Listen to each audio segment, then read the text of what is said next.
É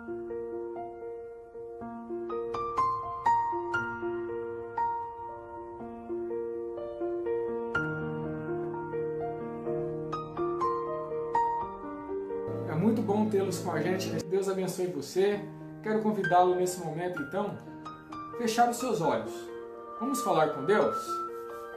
Oremos. Querido Deus, amado Pai, agradecemos pelo dia de hoje, agradecemos pelo Teu cuidado, pela Sua proteção e queremos nesse momento pedir ao Pai que o Teu Santo e Bom Espírito permaneça conosco. Nos ajude na compreensão da Sua palavra que será falada agora e que o Senhor, através da mensagem, fortaleça a nossa fé. Coloque em nosso coração o desejo de nos aproximarmos mais de Ti e nos prepararmos para os eventos do tempo do fim. Fique conosco, com todos aqueles que estão assistindo também. Nós te rogamos em nome de Jesus Cristo. Amém, Senhor. Amém. Hoje nós iremos falar sobre o tema o preparo final, ou o preparo para a crise final, né? Vamos tratar desse tema aí. O que eu preciso fazer para estar preparado para a crise final? Não vou falar propriamente da crise final, mas como se preparar para ela.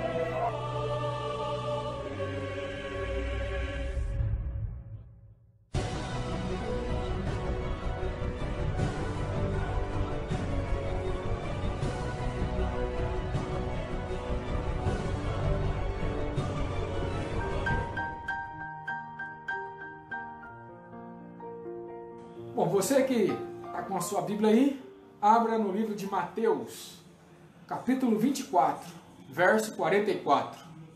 Amém? Mateus 24, verso 44. Todos acharam?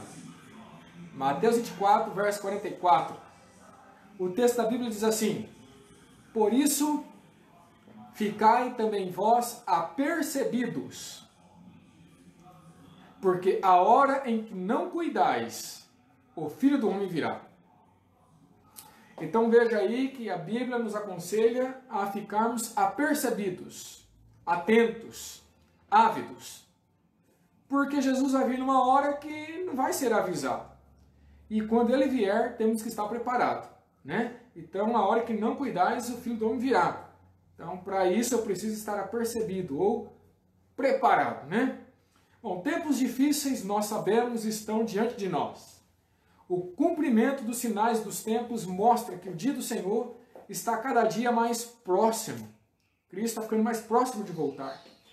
Sabe, a doutrina de que os seres humanos estão isentos de obedecer à lei de Deus, os mandamentos de Deus, está debilitando a força moral dos homens. Essa obrigação de não ter que obedecer à vontade de Deus, o mandamento de Deus, está destruindo a nossa sociedade, está acabando com a nossa sociedade, abrindo sobre o mundo as portas, as comportas da iniquidade. Não tem regra, não tem lei, não tem obediência, e o ser humano está fazendo o que quer, e o mundo está sendo inundado num caos moral e iniquidades, pecados de toda sorte, de toda natureza. O mundo, queridos, está evidente, está chegando ao seu final. E a grande pergunta que precisamos fazer é: eu estou preparado? Eu estou preparado para o momento final deste planeta? Meus irmãos, estamos nós reconhecendo que a nossa própria salvação, assim como a salvação também de outras pessoas, depende do preparo que agora nós fazemos para a prova que se aproxima? É a salvação eterna que está em jogo. E a salvação depende da minha preparação hoje. O tempo que tantos estão deixando, estão passando, desperdiçando, sabe? O tempo gasto com coisas à toa, deveria ser dedicado ao encargo que Deus nos deu para nos prepararmos para a crise que se aproxima. Deveríamos aproveitar melhor o nosso tempo se preparando para esses momentos.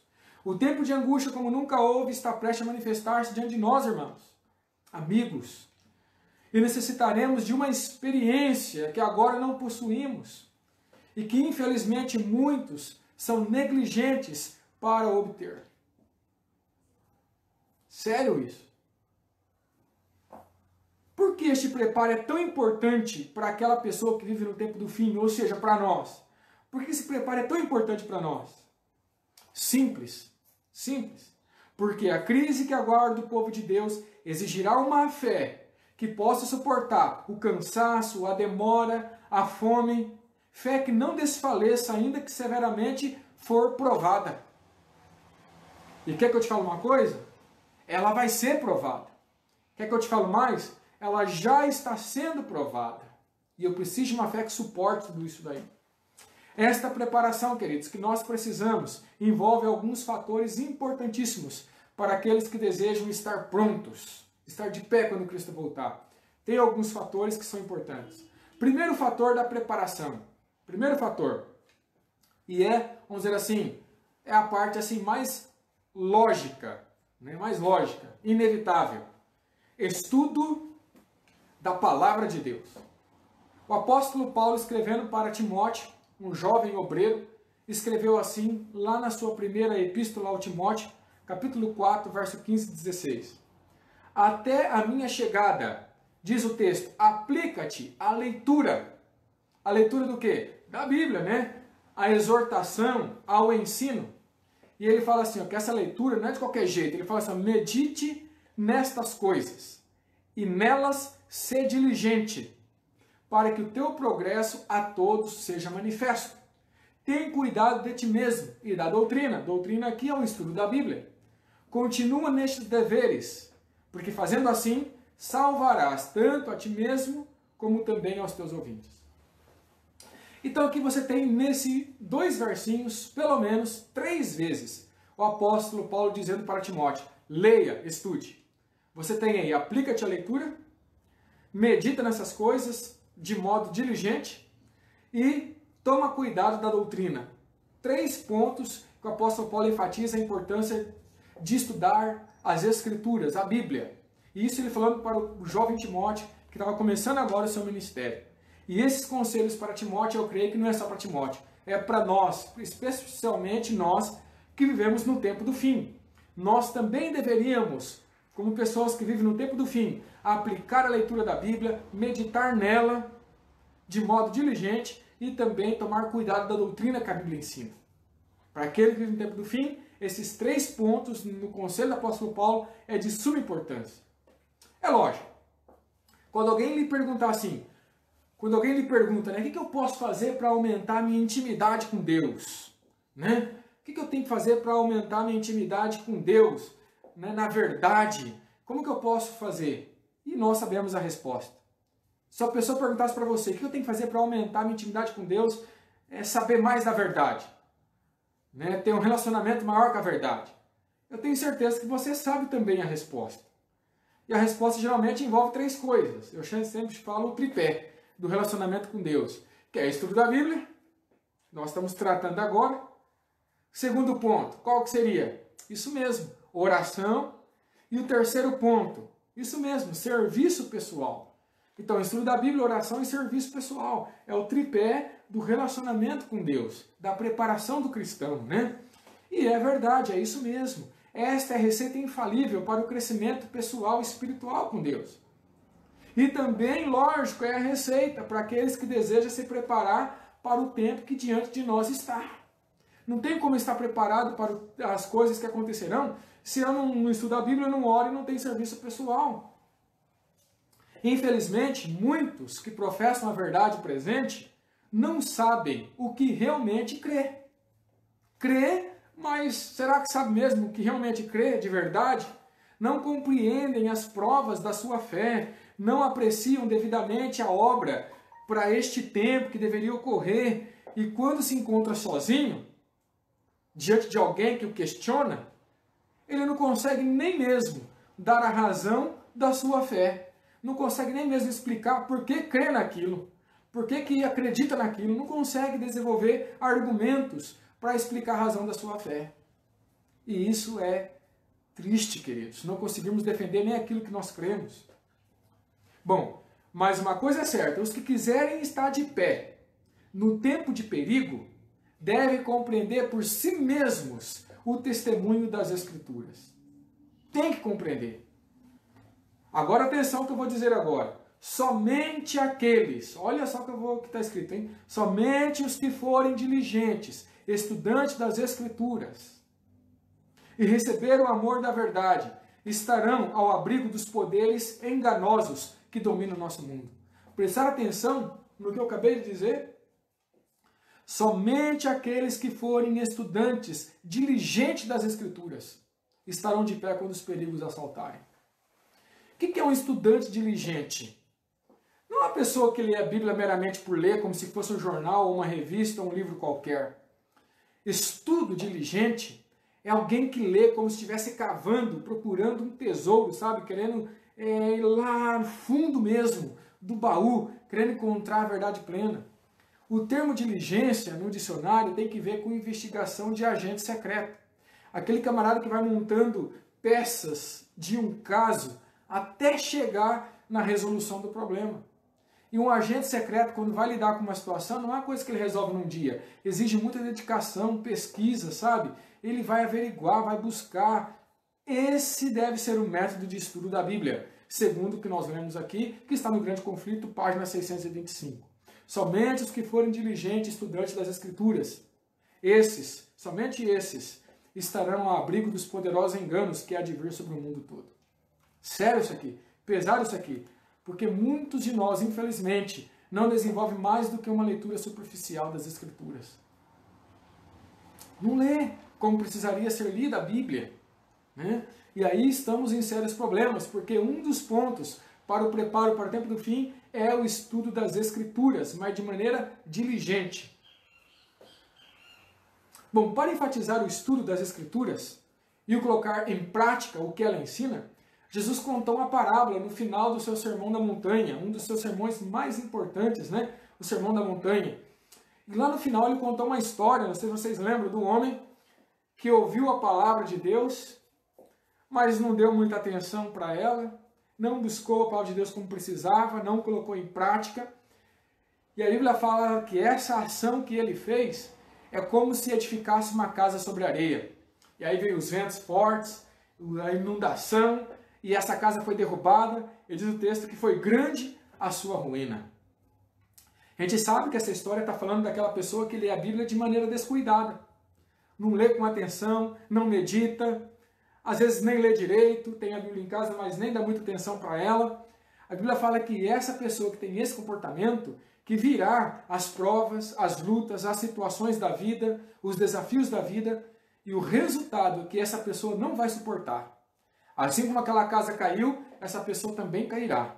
Abandonará a sua fé, deixará de lado as coisas espirituais, porque não se preparou.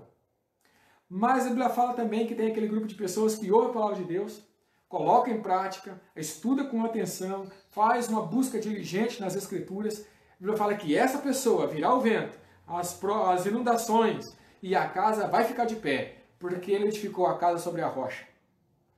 A gente sabe que a rocha aí é Cristo Jesus. E Cristo Jesus ele é revelado nas Escrituras.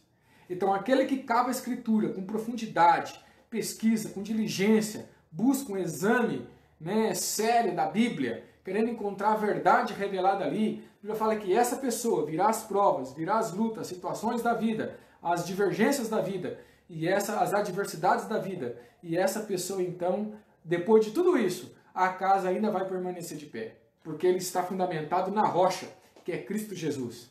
E virá o tempo de prova, virá o tempo de luta, virá os perigos dos últimos dias, os enganos dos últimos dias, e essa pessoa suportará. Porque a sua vida, a sua espiritualidade, foi toda ela fundamentada na rocha. Por isso ela permaneceu de pé, firme e inabalável. Deus seja louvado, amém? É isso que Deus espera de nós quando vamos à Bíblia. E Ele espera que essa ida à Bíblia seja todos os dias, todos os momentos, buscarmos a palavra de Deus, né? E sabe, queridos, assim será nos últimos dias também. Ou melhor, né? Já está sendo hoje.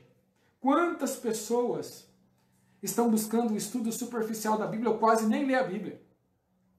E as provas estão vindo, estão deixando os caminhos de Deus. Se você pudesse pegar uma folha e numerar quantas pessoas que você conhece que um dia passou pelos caminhos de Deus e hoje abandonou, você teria uma lista gigante aí. Porque são pessoas que, infelizmente, no decorrer da sua vida, não tiveram um alicerce na rocha, mas na areia. E aí veio os problemas da vida e a pessoa saiu. É possível que talvez hoje meu alicerce esteja na rocha, mas com o passar do tempo eu vou me afrouxando no estudo da Bíblia e na prática da Bíblia, e as minhas fundações vai deixando de ser a rocha e vai virando areia. E aí pode ser que eu caia também. Mas pode ser que a minha casa hoje esteja fundamentada na areia, porque eu não estou buscando um relacionamento profundo com Deus.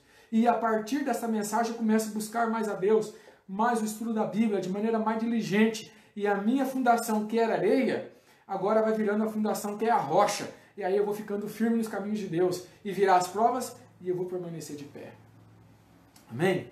Eu preciso saber qual é o fundamento da minha construção espiritual. É areia ou é a rocha? Se é areia, eu posso mudar isso. E se é rocha, eu posso confirmar isso. De que maneira? Buscando o estudo diligente das Escrituras e praticando o que ela ensina. Amém? Segundo ponto que gostaríamos de enfatizar. Então, primeiro é o estudo da Bíblia. Segundo, comunhão com Deus através de oração fervorosa. Joel, capítulo 2, verso 15 a 17, diz assim: Tocai a trombeta em Sião, promulgai um santo jejum, proclamai uma assembleia solene, congregai o povo, santificai a congregação, ajuntai os anciãos, reuni os filhinhos e os que mamam. Saia o noivo da sua recâmara, ou lua de mel, né? E a noiva do seu aposento. Chorem os sacerdotes, que hoje seria talvez os pastores, ministros do Senhor, entre o pórtico e o altar, e orem, poupa o teu povo. Ó Senhor, e não entregues a tua herança ao opróbrio, para que as nações façam escárnio dele, porque hão de dizer entre os povos, onde está o seu Deus? Eu gosto muito desse verso. Esse verso é um chamado à consagração, a uma santificação. Esse verso está chamando o povo para uma reunião solene de oração, de clamor. Né? Quando o texto fala tocai a trombeta só era tocada para convocar o povo para uma mensagem importante, urgente e solene. Se aqui a trombeta foi tocada é porque a mensagem era muito importante. E em resumo, a mensagem é: precisamos clamar a Deus. Então foi chamado todos, sem exceção. Perceberam aqui? Foram chamados que estavam em lua de mel, foram chamados até os filhinhos que ainda mamam, né? As mães que estão amamentando, todos foram chamados. E principalmente os anciãos, os sacerdotes, ministros do Senhor, todos deveriam fazer parte desse grupo de oração. E o grupo de oração tinha um objetivo. O objetivo era livrar o povo do juízo vindouro. Havia um juízo predito sobre o povo por causa da desobediência. E agora o chamado é para o povo se arrepender, confessar os seus pecados e pedir e clamar por misericórdia a Deus. E todos deveriam participar desse grande clamor por misericórdia, para Deus poupar o seu povo. Um grande chamado para a oração. Queridos, esse é o chamado de Deus para nós hoje também, se quisermos estar preparados para o tempo do fim. O povo precisa estar em perfeita harmonia com o seu Criador, o Deus eterno. Queridos, hoje é o momento de falarmos menos e orarmos mais. Mas quando olhamos para o mundo de hoje, o que acontece hoje? Hoje vemos no mundo que queremos barulho. Hoje o mundo está buscando justamente ao contrário, falar menos e orar mais. Hoje o mundo está querendo falar mais e buscar justiça com as suas próprias mãos. Hoje nós vemos por todos os lugares uma cultura do falar, sabe, do fazer barulho, protestos, e protesto atrás de protestos, o povo querendo gritar, dar voz e falar. Ellen White escreveu no Mensagem Escolhida: é hora de falarmos menos e orarmos mais, buscarmos mais pelo perdão de Deus, clamor, seja entre o povo, seja solitário, você com Deus, é tempo de clamarmos, de buscarmos o perdão divino, de buscarmos uma santificação, o derramamento do Espírito Santo em nossa vida. É isso que nós precisamos hoje para prepararmos para o tempo do fim. Amém? O povo de Deus é quem Deus constitui como depositário de sua lei. Cumpre fazer agora ardentes preces a Deus. O amor de Cristo deve derramar-se em seu coração, em nosso coração, e o Espírito de Cristo deve tomar posse do nosso coração, preparando-nos para estarmos de pé quando o juiz de Deus chamar o meu nome ou o teu nome. Precisamos disso preces a Deus.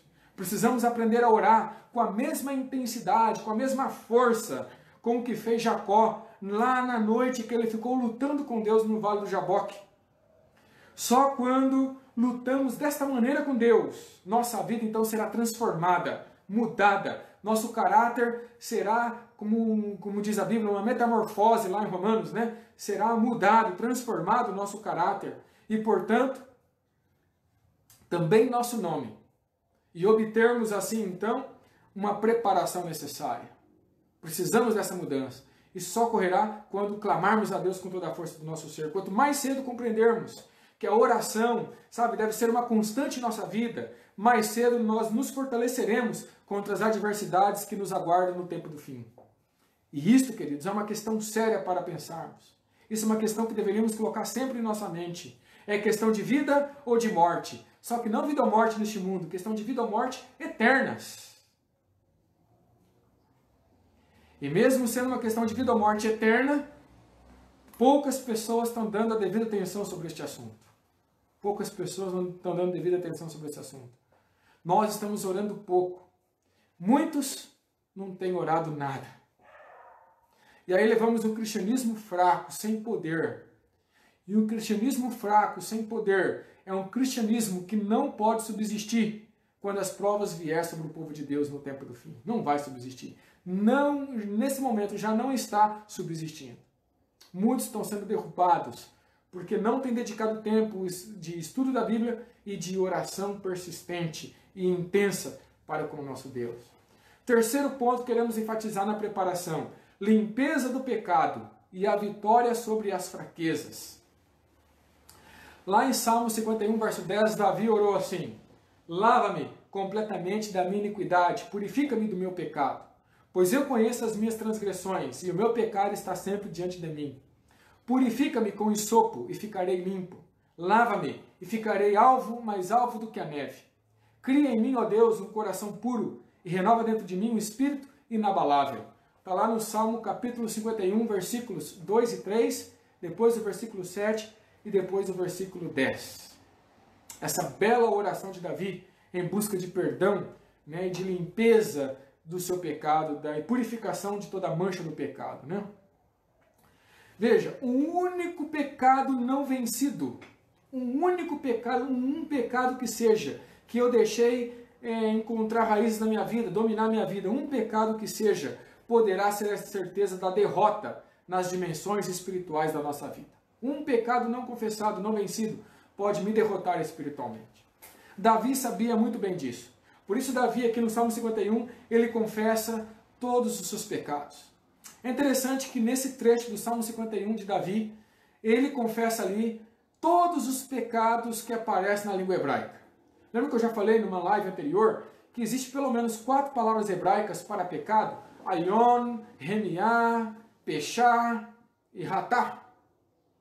4 tipos de palavras no hebraico para pecado. Desde o pecado mais simples, desde a natureza pecaminosa, até o pecado mais grave, que é o de rebelião contra Deus. Os 4 pecados colocados na língua hebraica aí. No Salmo 51 aparece todos os 4. Aparece Ayon, Remiá, Ratá, Pechá, todos os 4 estão aqui. Davi coloca o seu pecado mais leve diante de Deus e coloca o seu pecado mais grave diante de Deus. E com certeza o pecado que Davi está confessando aqui é o pecado cometido com Betseba. O seu adultério com Betseba, também um assassinato para com seu marido Urias na frente de batalha. Davi coloca tudo aquilo que estava manchando e deixando a sua mente martelando como culpado. Ele coloca aqui diante de Deus. Ele abre o leque diante de Deus, buscando o perdão diante de Deus. Porque ele sabia que se esse pecado não fosse vencido em sua vida, esse pecado derrotaria no final.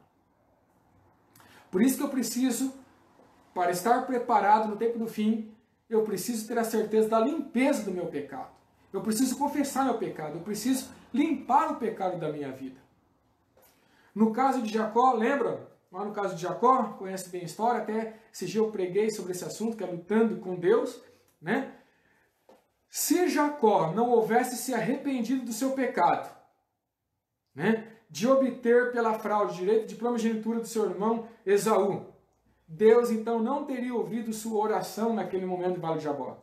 Ele passou por um arrependimento, ele sentiu né, que não deveria ter feito aquilo, que foi errado aquilo, e ele estava bem certo na sua cabeça que não faria de novo, ele se arrependeu.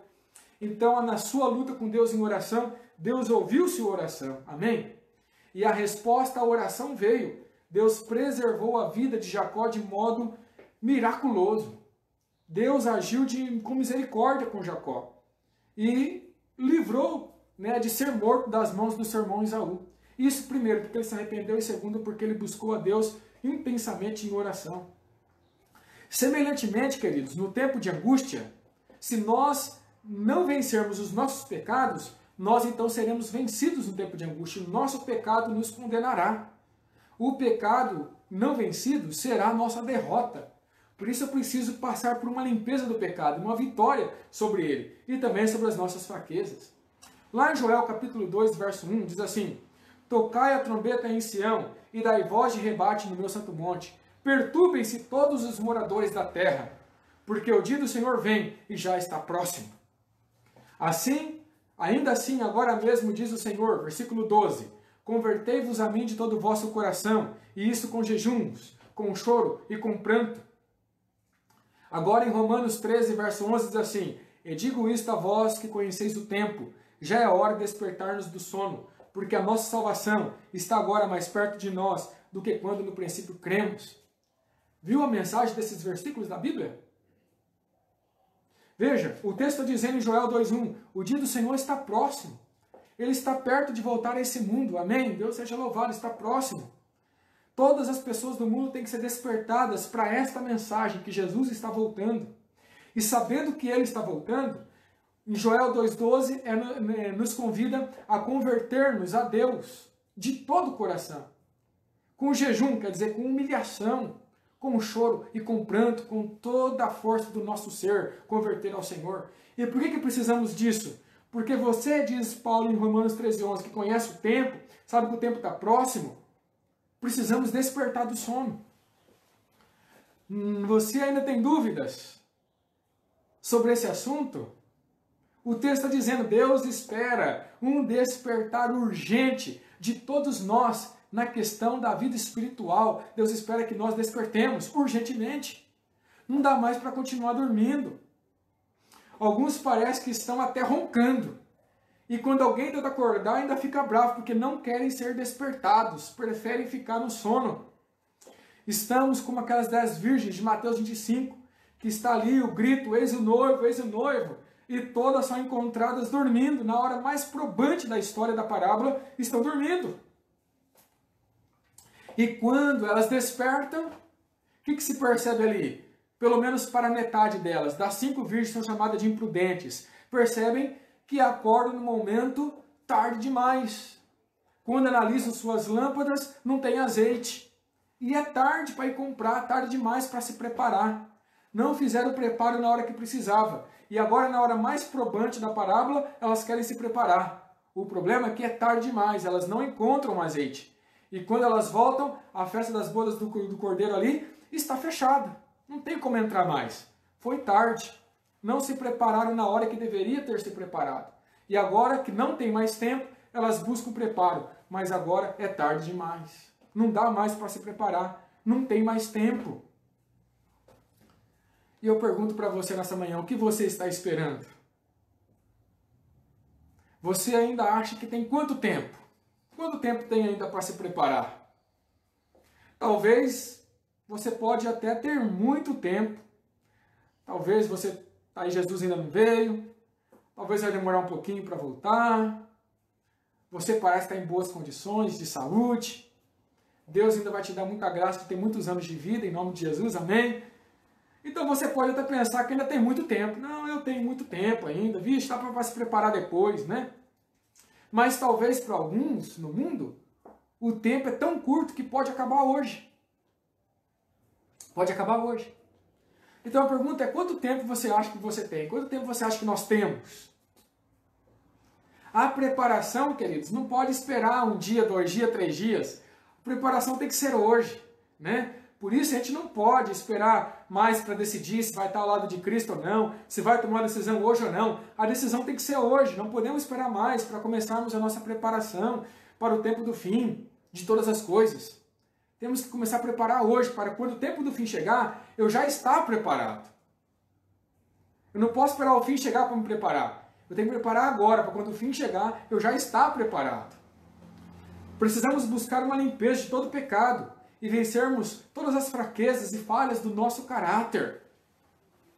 Por que eu preciso fazer isso? Por que eu preciso limpar-me do pecado e das falhas do meu caráter? Simples. Porque os que vão receber o selo do Deus vivo e ser protegidos no tempo de angústia devem refletir completamente o quê? A imagem de Jesus. Somente aqueles que refletem a imagem de Cristo estarão aí prontos para receber o selo de Deus e assim ser protegidos no tempo de angústia. Nenhum de nós jamais receberá o selo de Deus quando o caráter tiver uma nódoa ou uma mácula sequer. Cumpre-nos remediar os defeitos do caráter e purificar de toda contaminação o templo da alma. Então a chuva serôdia, queridos, que nós esperamos, essa grande promessa, cairá sobre nós. Como caiu a chuva temporã no tempo dos discípulos, no dia do Pentecostes. Aqueles que se prepararam também receberão chuva serôdia no tempo do fim, justamente o tempo que estamos vivendo. E muitos já acham que a chuva serôdia ela é esperada só para o futuro. Queridos, é privilégio de você receber a chuva serôdia agora. Mas para isso eu preciso me preparar para receber essa bênção que Deus promete para nós. Queridos amigos e queridos irmãos, Deus quer realizar grandes obras em nossa vida hoje. Amém? Deus quer realizar. Mais uma coisa nós precisamos fazer de maneira urgente e não podemos deixar para amanhã. O que é, pastor? É a limpeza de todo o pecado e lutar para vencer todas as nossas falhas e defeitos de caráter. E então a promessa de Deus vai se cumprir na minha vida de maneira abundante. Amém? É isso que nós aguardamos. Essa é a promessa que nós aguardamos. E o quarto ponto, entrega completa a Deus de nossa vida. Entrega completa a Deus. Salmo 37, verso 5 diz assim, entrega o teu caminho ao Senhor, confia nele, e tudo mais ele fará. Entrega o teu caminho ao Senhor, confia nele, tudo mais o fará. Por que a entrega é tão importante? Né? Por que a entrega é tão importante? Bom, deve ser porque entrega significa confiança total. Só nos entregamos se confiamos. Você se deitaria numa mesa de cirurgia diante de um médico que você não confia? Você faria isso? A entrega envolve especialmente confiança total, plena. Entrega teu caminho significa entregar toda a tua vida a Deus, toda a tua vida a Deus, tua jornada a Deus, seus caminhos de Deus, toda a sua trajetória neste mundo, entregar a Deus. E quando eu falo em trajetória neste mundo, é aquilo que nós temos de mais importante, porque nossa trajetória nesse mundo envolve pais, familiares, cônjuge, trabalho, meus ideais, minhas filosofias, meus pensamentos. Envolve tudo aquilo que me cerca, tudo aquilo que eu sou é a minha trajetória. E quando eu falo entregar meu caminho ao Senhor, significa entregar tudo isso para Deus. Entregar a minha vida a Deus, minha família, meu cônjuge, meus filhos, meu trabalho, meus ideais, minhas filosofias, para que tudo isso seja moldado de acordo com a vontade de Deus. E se Deus achar que eu devo continuar aquele trabalho, eu vou continuar. Se Ele achar que aquele trabalho não serve para mim como cristão, Ele vai me arrumar outro. Se os meus familiares quiserem ficar comigo, agora que eu estou com Deus, maravilha. Se os meus familiares não quiserem ficar comigo, porque agora aceitei a Deus, eu tenho que colocar Deus diante de todas essas coisas. Não é fácil entregar o meu caminho ao Senhor, porque significa entregar toda a minha jornada, tudo que sou e tudo que me cerca para Deus. Tudo que cerca para Deus. Entregar o caminho ao Senhor é colocar tudo isso diante dele. Ele irá conduzir a sua vida daqui para frente. E diante de tudo isso, Ele vai conduzir a tua vida. E para deixá-lo fazer isso, você precisa primeiro, e mais importante, confiar totalmente e plenamente, acreditando que Ele fará o melhor para você. Amém? Deus seja louvado, hein? É um desafio entregar toda a nossa jornada ao Senhor. É um desafio. Porque muitas coisas da nossa jornada poderá ser tirada. E muitas coisas novas poderão ser agregadas na nossa jornada. E temos que confiar no Senhor para que Ele faça isso em nossa vida hoje. A nossa entrega a Cristo, a nossa consagração a Deus, para que seja eficaz, primeira coisa, deve se renovar a cada dia. Todo dia eu preciso buscar essa renovação diante do Senhor. Mas é lógico, queridos, que o inimigo de Deus fará de tudo para que isso não aconteça em sua vida. Porque ele sabe, se isso acontecer, então ele terá sido vencido na sua vida espiritual. Ele terá sido derrotado, ele não quer isso. Lá em 2 Timóteo, capítulo 3, verso 1, diz assim: sabe, porém, isto, nos últimos dias sobrevirão tempos trabalhosos. Algumas versões diz difíceis. E algumas versões diz corridos, perigosos. Em suma, o inimigo tentaria criar um ambiente na minha vida de correria, de compromissos, de trabalhos, muito egoísmo, avareza, quer dizer, amor ao dinheiro no coração do homem. Que tudo isso, ser juntos, tiraria de nós o tempo. Aquilo que é mais importante seria então negligenciado na nossa vida, que é o nosso tempo com Deus, nossa consagração com Deus. Tem um livro que é o Testemunho para a Igreja, volume 6, página 92. Tem um texto que diz assim, ó: Satanás tem empenhado em que ninguém reconheça a necessidade de se entregar a Deus. Quando, porém, a alma não faz esta oferta de si mesma, o pecado não é renunciado. Os apetites, as paixões entram a disputar a primazia, ou seja, quem vai ser o primeiro, né? As tentações várias confundem a consciência e não ocorre a conversão genuína. Olha o que o texto está dizendo. Se todos soubessem avaliar o conflito que cada pessoa tem de sustentar com os instrumentos satânicos, que busca enredar, seduzir e iludir, um trabalho mais diligente se faria notar a favor dos que são novos na fé. Esse texto é impactante, né? O texto está dizendo aí que o trabalho do inimigo é que não reconheçamos o desejo, a necessidade de se entregar a Deus. Ele não quer que você entenda isso, que você precisa render a sua vida a Deus. Ele não quer. E ele vai fazer de tudo para que você não entregue sua vida a Deus, vai fazer de tudo. E a luta é tão grande que o ser humano ele passa por uma batalha tão intensa, tão profunda nessa questão: vou entregar minha vida a Deus ou não vou entregar? É uma batalha grande, tremenda. E se a gente tivesse a ideia do tamanho dessa batalha, o texto está dizendo, nós faremos um trabalho mais intenso, mais diligente para aquelas pessoas que se converteram agora. Porque a batalha é tremenda. E talvez aqueles que são novos na fé, talvez não possam suportar. E a gente precisa ajudá-los nessa luta, nessa batalha. E nos ajudarmos, né, uns aos outros nessa batalha espiritual aí do inimigo, para tirar de nós essa vontade e desejo de se entregar a Deus. A sua entrega, queridos, é tudo que Deus espera hoje. Entrega completa. Isso deve ser a nossa primeira tarefa. Nunca esqueçam disso. O próprio Cristo afirmou lá em Mateus 6,33, ó: buscai, pois, em primeiro lugar o reino de Deus e a sua justiça, e todas essas coisas vos serão acrescentadas. Jesus falou, temos que buscar o reino de Deus em primeiro lugar. É a primeira coisa, todos os dias, cada dia.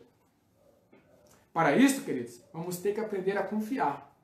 Senão nunca faremos uma entrega completa, essa entrega que Deus espera de nós. Amém? É um desafio? É um desafio. Mas você quer estar preparado para o tempo do fim? Quero, pastor, eu quero estar preparado. Então você precisa fazer isso urgentemente. Então nós vimos oração, estudo da Bíblia, vimos agora uma entrega completa. Agora vamos ver um trabalho diligente para Cristo. É o quinto e último item. Um trabalho diligente para Cristo. Lucas 12, 42 e 43 diz assim: disse o Senhor, quem é, pois, o mordomo fiel e prudente, a quem o Senhor confiará os seus conservos, para dar-lhes o sustento a seu tempo? Bem-aventurado aquele servo, a quem o seu Senhor, quando vier, o achar fazendo assim. Em outras palavras, trabalhando.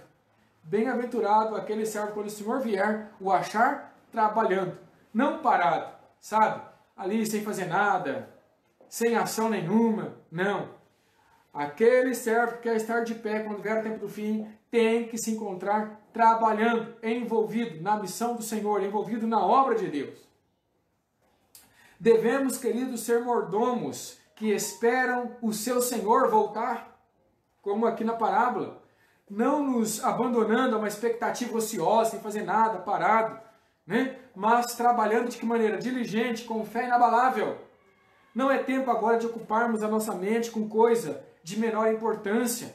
Temos que ocupar a nossa mente com aquilo que realmente importa, né? Que são as coisas espirituais. no trabalho, no serviço pessoal. Temos que nos envolver com essas coisas. Deus deu para cada um de nós, queridos, talentos. Para um, talvez, Ele deu 1, para outro 3, para outro 5, não importa. Mas devemos usar esse talento dia a dia no trabalho pessoal para Ele, diante das pessoas. Cada cristão tem uma missão no reino de Deus.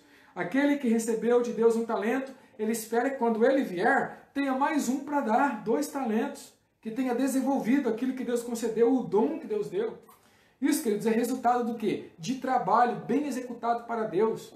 A quem Deus deu 3, para quem Deus deu 5, ele espera a mesma coisa, que desenvolva. Todos temos talentos para serem desenvolvidos. Deus não deixou ninguém sem nenhum. Todos têm. E todos serão cobrados sobre o que estão fazendo com eles. E Deus vai cobrar de um por um. Ninguém vai escapar da cobrança de Deus. Quando o mestre vier e acertar contas com seus servos, e todos forem chamados ao mais estrito acerto de contas, sobre como empregar os seus talentos que lhes foram confiados, é feita uma pergunta para nós: como você vai enfrentar isso? Meu irmão, meu amigo, a esta investigação, como você vai enfrentar? Vai dizer: Senhor, aqui estão os talentos que eu desenvolvi, os trabalhos que eu realizei. Ou vai dizer como aquele servo que recebeu um talento: eu sabia quem o Senhor era, sabia que o Senhor ia cobrar da gente. Então eu escondi aqui o talento, guardei, mas está aqui, o talento que o Senhor me deu está aqui. E aí aquele senhor disse para ele: olha, era para você ter desenvolvido o talento. Não era para ter enterrado, era para ter desenvolvido. E ao chegar aqui, você traria então aquele talento e o que você desenvolveu. E diz a parábola que aquele servo foi considerado inútil e foi jogado nas trevas, onde houve pranto e ranger de dentes, porque não passou na avaliação, na investigação do seu Senhor.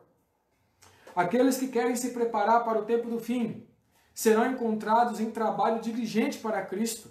Jamais se entregarão à ociosidade espiritual ou ociosidade no serviço, mas serão encontrados trabalhando. Amém? Você quer estar preparado para a volta de Cristo? Quer estar preparado? Então, meu querido, você precisa ter um estudo diligente das Escrituras. Oração perseverante e intensa. Nós precisamos realmente de uma entrega completa a Deus. Precisamos da limpeza do pecado, da vitória sobre as fraquezas. E precisamos de um trabalho diligente para Cristo. Amém? Grandes cenas escatológicas. Ou seja, cenas que lidam com o tempo do fim, né? Cenas escatológicas são cenas do tempo do fim. Então, grandes cenas escatológicas estão aí diante de nós. Está à nossa frente. Cumprimento da profecia. A profecia diz que os últimos eventos serão rápidos. Portanto, meu amigo, meu irmão, não podemos perder tempo. Precisamos começar hoje a nossa preparação para com Deus e para enfrentar tudo aquilo que sobrevirá ao mundo. O Deus eterno nos auxiliará se clamarmos a Ele, se o buscarmos com oração fervorosa, intensa e profunda. A grande questão é: você deseja se preparar para todas essas coisas? Você deseja estar de pé quando Cristo voltar? Uma outra pergunta muito importante é: quando você vai começar a se preparar para esses eventos? Quando? Quando os eventos chegarem?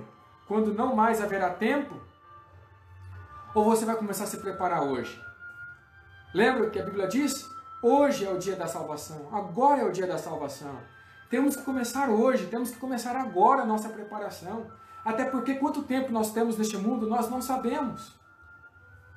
Se este é o seu desejo de buscar uma preparação para o tempo do fim, se esse é o seu desejo de buscar a Deus com oração intensa, fervorosa, através do estudo da Bíblia, limpar sua vida do pecado, das falhas de caráter que nós temos, de buscar uma entrega completa, uma vida de serviço, se esse é o seu desejo, eu quero fazer uma oração especial por você. Amém?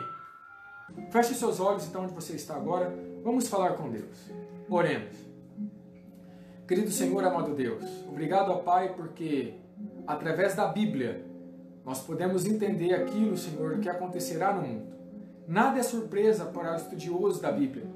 porque tudo foi profetizado ali, para que quando acontecer, primeiro, nós saibamos, e segundo, estejamos preparados também. Hoje, nós vimos alguns pontos necessários para aqueles que desejam se preparar para o tempo do fim. Nos ajude, Senhor, a não sermos negligentes, mas pelo contrário, que possamos aproveitar esse momento de graça e nos prepararmos para os eventos futuros. Que quando ele chegar, nós já estejamos preparados. Porque, infelizmente, por falta de preparação, por falta de colocar em prática esses pontos tão importantes, as grandes provas ainda nem chegaram. E as pequenas provas que já estão vindo no mundo têm sido suficiente para tirar muitas pessoas dos teus caminhos. Pedimos ao Pai que o Senhor nos ajude e nos fortaleça, para que sejamos a cada dia, Senhor, agraciados pela sua presença em nossa vida. Que possamos buscar uma consagração diária e que toda essa preparação, essa consagração nos fortaleça, para que quando Cristo voltar, ao passarmos por todas as provas, estejamos de pé, firmes e inabalável, como aquela casa na rocha.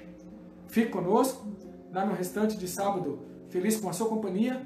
Nós te rogamos em nome de Cristo Jesus. Amém.